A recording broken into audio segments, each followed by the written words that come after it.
안녕하십니까. 공인중개사 포럼 교수 김영재입니다.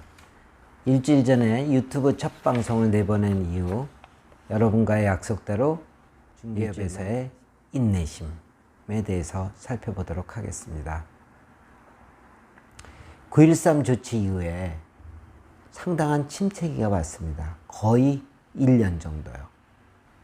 그래서 많은 개업 공인중개사가 중개업계를 떠났고 역시 소속 공인중개사도 이직을 하였습니다. 양도소득세 중과로 인해서 매도 물건이 잘 안 나오고 또 대출 규제로 인해서 매수자가 급감하였기 때문에 그럼에도 불구하고 많은 중개사들은 이러한 불황을 극복하고 인내하였습니다. 이제 1년이 지난 지금에 다시 중개업계로 공인중개사들은 몰려들고 있습니다. 예시하면 10월 26일 날 치르는 시험에 31만 명 이상이 응시를 하였습니다. 공인중개사 시험이 당시에 어떤 부동산 경기의 흐름을 반영하는 하나의 지표가 되고 있는데요. 올해도 작년에 호황 때와 마찬가지로 공인중개사 시험 응시자가 늘고 있다는 것입니다. 그렇다면 기존 중개사들은 이번 정권에 들어서 지난 1년처럼 재미를 못 보았다는 말입니까? 그렇지 않습니다. 제가 보기에는 3번의 재미를 보았습니다. 정부가 들어선 2017년 5월부터 7월 사이에 부동산 거래는 폭등했습니다. 그리고 가격도 상당히 올랐습니다. 그리고 그로부터 파리 조치가 나온 이후에 또 그 다음 해 작년 1월부터 3월 사이에 또 호황을 누렸습니다. 그리고 작년 9.13 조치가 발표되기 전에 5월부터 8월까지 중개업계에는 호황이 불었습니다. 그 어느 때보다도 규제를 많이 했는데도 가장 많은 호황을 누린 셈이 그러면 이러한 이야기를 말씀드리는 이유는 무엇입니까? 중개업계는 성수기가 있고 비수기가 있다는 것입니다. 잘 될 때가 있고 안 될 때가 있습니다. 규제책이 나오면 안 되고 부양책이 나오면 되고 또 비수기를 따지자면 한이 없습니다. 추운 날, 더운 날, 그리고 명절, 그리고 비 오는 날, 눈 오는 날 이런 날들은 손님이 나오지 않습니다. 휴가철도 있죠. 중개업계는 1년 내내 바쁠 것 같지만 바쁠 때도 있고 안 바쁠 때 있는 것이 중개업입니다. 그래서 현명한 중개사는 비수기 때 밀렸던 일을 합니다. 서류도 정리하고 그리고 그동안 소원했던 사람들과 연락해서 만나고 고객에게 전화하고 또 매물도 정리하고 이런 과정들을 겪습니다. 중개업이라는 것이 비수기가 있다는 것을 알고 그 중요한 시간을 낭비하지 않고 부동산 중개는 사이클입니다. 부동산 경기가 호황이면 규제가 들어가고 경기가 불황이면 부양책이 나옵니다. 때문에 항상 경기가 나쁠 수도 좋을 수도 없는 것입니다. 경력자들은 정부의 강한 부동산 대책이 발표되면 100일 간다고 합니다. 100일. 거의 3달이죠. 그래서 파리 조치 이후에도 100일 가니까 시들시들해지더니 다시 경기가 살아나고 그 이전에 많은 정부가 썼던 대책 100일을 못 넘어요. 그런데 이번에 9.13 조치는 좀 특별한 예외적인 대책이었습니다. 1년, 거의 1년 동안 거래가 없었습니다. 그렇지만 생각해 보십시오. 100일이 됐든 1년이 됐든 침체기의 끝이 있기 때문에 다시 부동산 경기가 살아나는 것입니다. 정부에서 분양가 상한제를 실시하겠다고 으름장을 놓지만 대세는 막을 수가 없습니다. 이미 흐름을 탔기 때문에.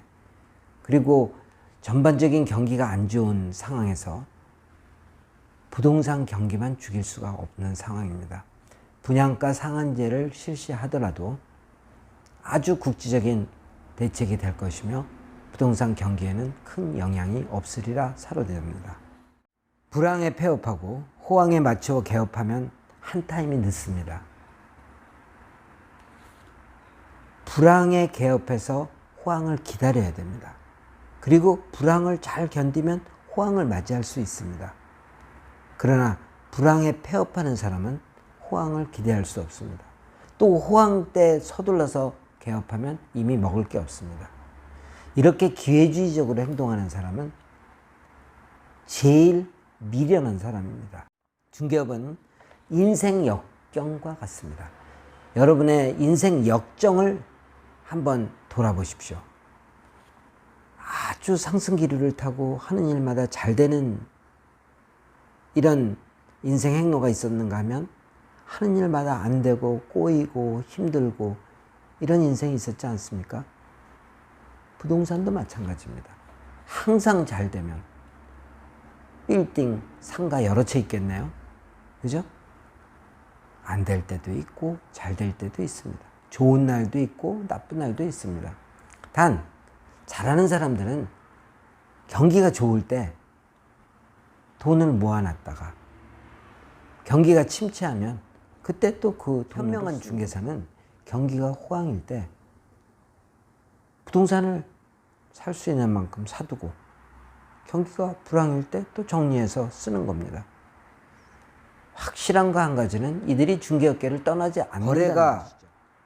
활발하면 붙어 있고 거래가 침체하면 중개업계를 떠난다? 그러면 10만 7천 명이라는 개업공인중개사는 왜 남아있습니까? 3, 4만 명의 소속공인중개사는 왜 중개업계에 종사하고 있습니까? 통계치도 안 나와 있는 수많은 중개보조원, 그 사람들은 왜 중개업계에서 그렇습니다. 아직도 많은 사람들이 중개업계를 지키며 자신의 능력을 발전시키고 그리고 수입을 챙기고 있습니다. 인류가 존재하는 한 부동산 거래는 존재하는 것입니다. 지금도 이 순간에도 잘하는 사람들은 실망하지 않고 떠나지 않고 중개업계를 굳건히 지키고 있습니다. 오랜 경력자들은 부동산 경기를 장마의 비에 비유합니다. 장마는 매년 옵니다. 그리고 태풍을 몰고 올 때도 있고 또 오지 못할 정도로 비가 오고 마는 경우도 있습니다. 태풍을 동반하는 경우라고 하더라도 우리가 사는 집을 떠납니까? 그렇지 않죠. 가장이 들락달락하면서 힘들다고 그런 모습을 보여주면 가족들이 좋아합니까? 마찬가지입니다. 중개업은 우리가 사는 집입니다. 집을 떠날 수는 없죠. 태풍이 분다고 집을 떠날 수는 없죠. 그렇습니다. 중개업은 우리가 살아야 할 집입니다. 중개업은 인내심이 필요한 직업입니다. 고객과의 관계에서 그리고 동료 업자와의 관계에서 자기와의 싸움에서 인내심이 필요한 것입니다. 인내하지 못한다면 달면 삼키고 쓰면 뱉는 그런 어린아이밖에 안 되는 것입니다. 바로 인내심이 없는 행동은 우리의 정신 건강과 목표를 해치는 것입니다. 결국은 성공하는 중개사가 되지 못하는 것입니다. 그렇습니다. 우리는 노력하고 인내해서 다른 중개업소와 차별화와 전문화를 이룩하여서 중개업계가 내 평생 직업이 될 수 있도록 내 평생 직장이 될 수 있도록 가꾸어 나가시기 바랍니다. 오늘 강의는 여기까지 하겠습니다. 장시간 시청해 주셔서 감사합니다.